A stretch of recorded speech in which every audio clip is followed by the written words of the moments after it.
Hello guys, welcome back another video. Today in this video we will talk how to cancel your booking.com reservation or booking. Okay, so first of all, what you have to do, you need to log in into your account, and once you're logged in into your business account, what you have to do, you need to visit on your bookings and trip section.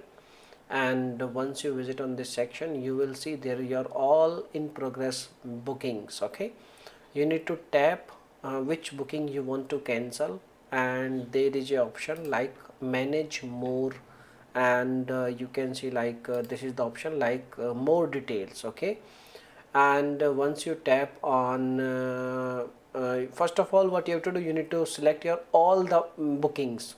There is a button at the top side all, and you can see your all bookings is available, and you can manage by clicking on the booking which you want to cancel, on clicking more details.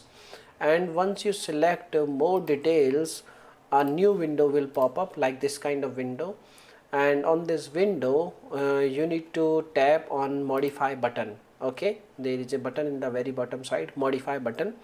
You need to tap on modify button, and once you tap on modify button, you will see this kind of detail, and there is a button at the very top side like cancel trip. Okay, and you can cancel, and you can follow the prompts, and you can cancel your trip reservation on booking.com. Okay, so now if you have any other questions, you can make a comment. I will reply you very soon, and thanks for watching this video. Bye bye, take care.